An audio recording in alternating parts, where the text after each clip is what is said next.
নমস্কার বন্ধুরা, Soma's daily lifestyle and blog চ্যানেলের নতুন একটা ভিডিওর সঙ্গে তোমাদের অনেক অনেক ওয়েলকাম।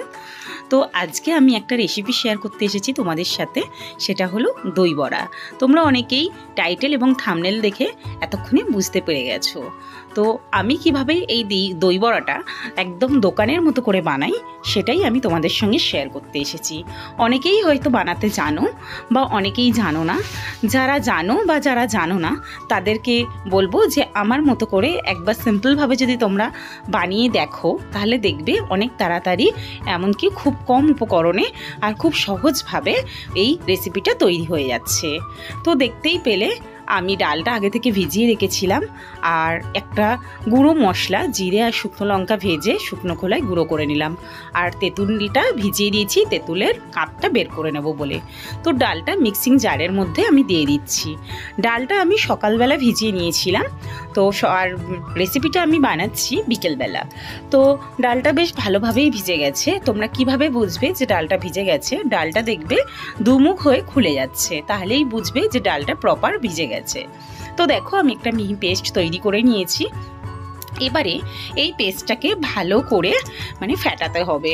তো এটাকে তোমরা ক্লকওয়াইজ ফেটাবে, ঠিক আছে?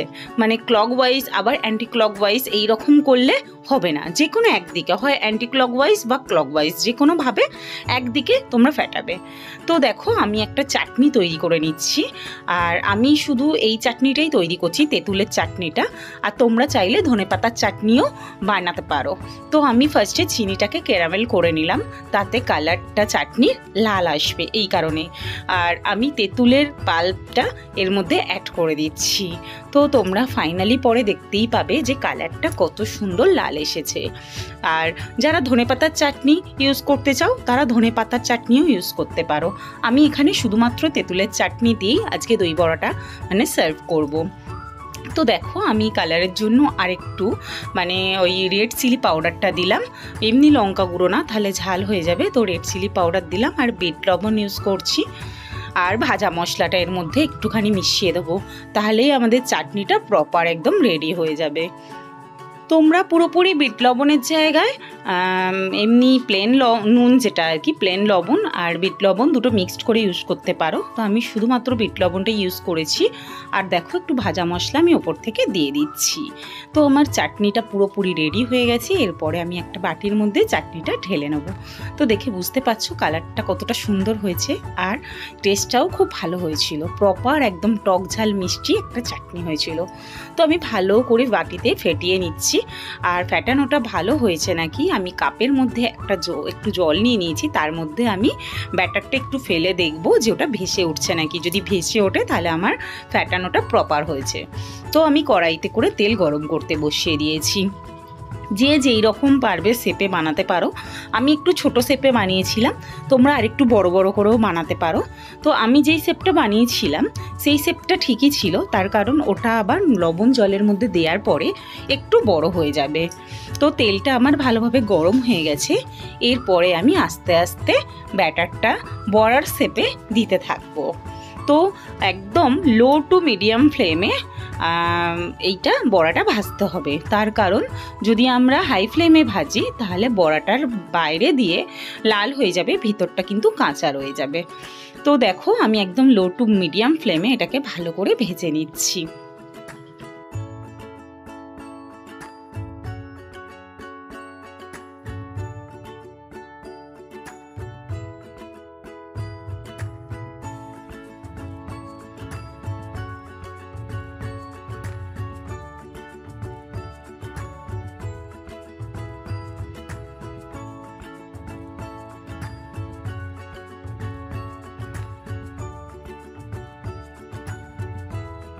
তো বড়াগুলো খুব লাল করে ভাজতে হবে না, কারণ দোকানের দই বড়া খুব একটা লাল হয় না, যাতে একদম সাদাটাই থাকে, একদম হালকা একটা গায়ের রং আসে সেই রকমভাবে ভাজাটা প্রপার হবে, কিন্তু গায়ের কালারটা খুব ডিপ হবে না আর কি। তো এইখানে দইটা আমি একটু চিনি দিয়ে ভালো করে ফেটিয়ে নেব। তো এই দইটাকে যেহেতু আমি এখানে পুরো আমুলের প্যাকেট দই নিয়েছি, তো এটা একটু আমি চিনি দিয়ে ভালো করে ফেটিয়ে নিচ্ছি। তোমরা ঘরেও টক দই বসিয়ে সেই দইটাও ইউজ করতে পারো। তো দইটার টক অনুযায়ী চিনিটা তোমরা অ্যাড করবে। আর তোমরা যে যেরকম মিষ্টি খেতে পছন্দ করো সেই রকম তোমরা চিনিটা অ্যাড করবে। তো দেখো বড়াগুলো আমার ফাইনালি ভাজা হয়ে গেছে, আর কালারগুলো দেখেই বুঝতে পারছো, কালারগুলো দেখে মনে হচ্ছে হয়তো ভালো ভাজা হয়নি, কিন্তু প্রপার ভাজা হয়ে গেছে আর ভেতরটা একদম সফট হয়েছে। আমি তোমাদেরকে ভেঙে একটা দেখাবো। তো বাকি বড়াগুলো আমি আবার ছেড়ে দিচ্ছি তেলের মধ্যে।